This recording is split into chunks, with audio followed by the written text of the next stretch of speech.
Welcome to The Explainer. Today, we're embarking on a cinematic deconstruction of one of the most contrarian, paradigm-shifting frameworks in modern business. We're diving deep into the mind of legendary entrepreneur and investor Peter Thiel to explore the core thesis of his groundbreaking work, 0 to 1. If you're a focused learner trying to understand the fundamental architecture of true innovation, how to build a creative monopoly, escape the destructive grind of competition, and quite literally design the future, well, you're in the exact right place. Let's get started. I want to kick things off by hitting you with a highly disruptive question. What important truth do very few people agree with you on? Seriously, take a second to really think about that. It sounds simple, right? But it's actually kind of terrifying. It forces you to look past conventional wisdom and state something deeply unpopular. Thiel actually uses this specific question to interview job candidates because he believes brilliant thinking is rare, but courage is an even shorter supply. This single question is the foundation of every major leap forward in human history, and it instantly shatters conventional wisdom about business, society, and progress itself. And that leads us to this really profound realization. Every moment in business happens only once. If you're out there trying to become the next Bill Gates by building an operating system, or the next Mark Zuckerberg by launching a social network, you aren't actually learning from them. Copying what already works is a dead end. Real, generation-defining success requires creating something the world has quite literally never seen before. So to understand how to achieve that, we're going to walk through what I like to call the blueprint for the future. We'll cover the leap from 0 to 1, the lie of competition, how to build a monopoly, the definite optimist mindset, finding hidden secrets, and finally, 7 critical questions for success. Section 1. The leap. 0 to 1. Horizontal versus vertical progress. Let's dive into this by completely shifting our mindset on what progress actually means. Society typically views progress as a straight line, but Thiel argues it actually takes 2 distinct forms. On one side, we have horizontal progress, or going from 1 to n. This just means taking something that already exists and copying it everywhere. Like if you build 1 typewriter and then factory produce 100 typewriters, that's 1 to n. The macro word for this is globalization. But on the flip side, we have vertical progress. This is going from 0 to 1. This is taking a typewriter and inventing the word processor.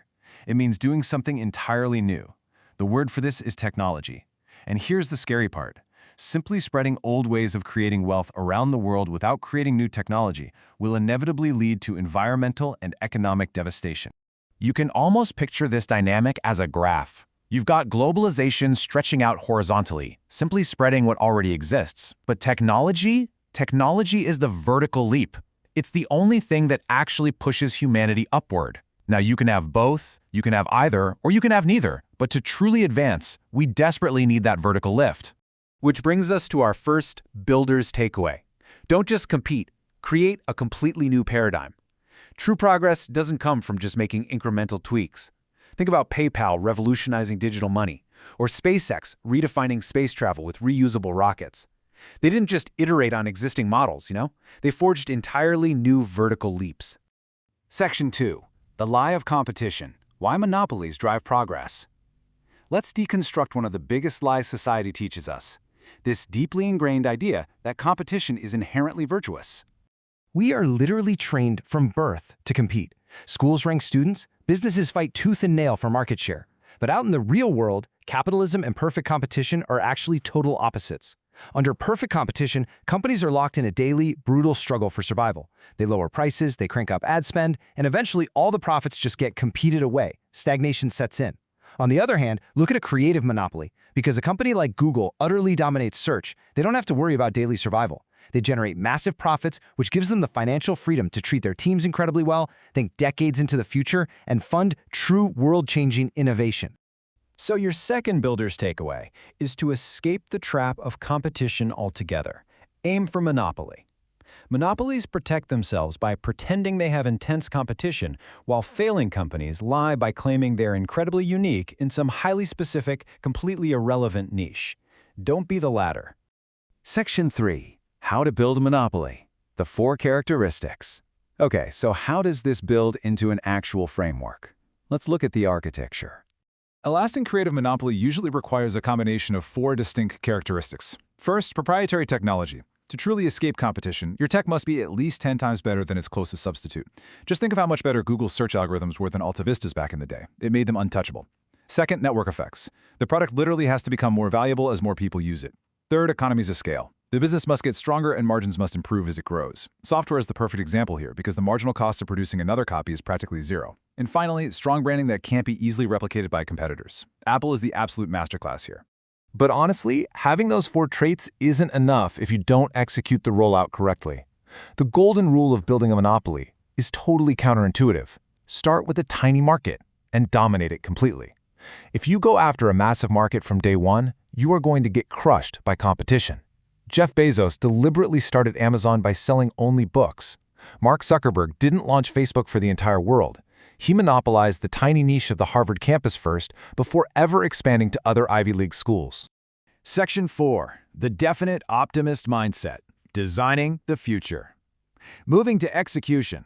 Building this kind of 0 to 1 future requires a very specific, almost contrarian psychological mindset. It's really all about how you view the future itself. If you break down our outlook into 4 quadrants based on optimism and pessimism, a pretty harsh truth emerges. An indefinite optimist thinks the future will be better, but they have absolutely no concrete plan to get there. They basically treat life like a random lottery. This is a super common trap. But the founders who actually change the world are definite optimists. They believe the future can be deliberately designed, mapped out, and built through relentless, focused effort. They don't just sit around waiting for evolution. They engineer it. Which gives us this vital builder's takeaway. Don't rely on chance. Map and build your specific future. This ties directly into the power law of venture capital. A single, concentrated, definite bet on an exceptional idea is always going to drastically outperform a highly diversified, pessimistic portfolio. Remember, you are not a lottery ticket. Section 5. Finding hidden secrets. The untapped opportunities. To be a definite optimist and build that future, you need a blueprint. And that blueprint relies on uncovering a truth that the rest of the world has completely missed. You have to find a secret. Think of it as a spectrum. On the far left, we have conventions, things everyone already knows. They're easy, but they offer zero competitive edge. On the far right, we have mysteries, things that are basically impossible to solve right now, like string theory. But right there in the middle, we have secrets. These are hard, but they are solvable truths.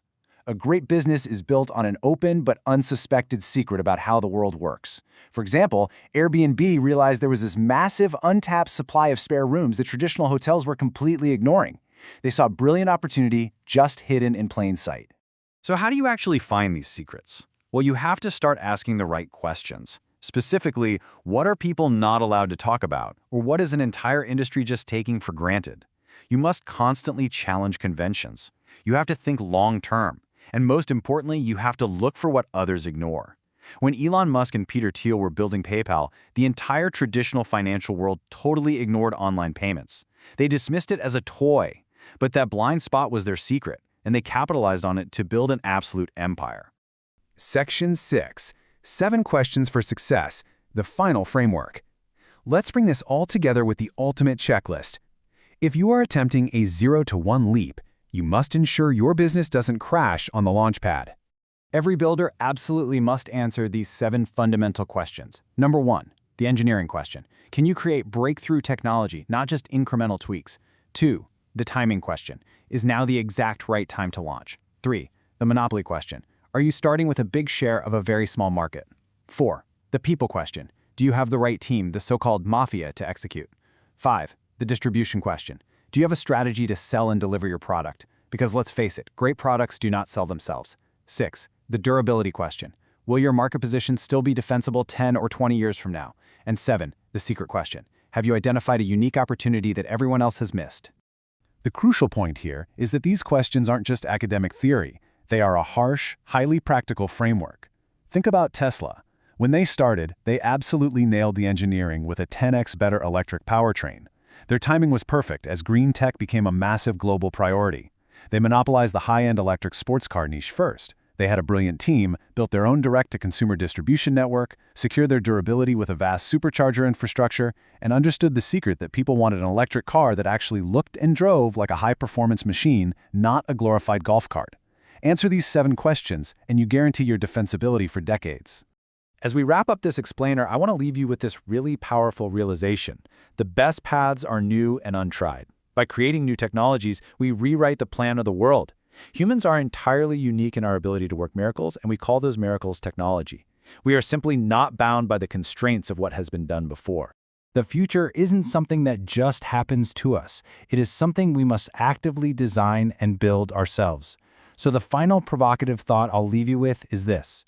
Are you going to spend your life copying the past, fighting for scraps in a crowded, hyper-competitive market?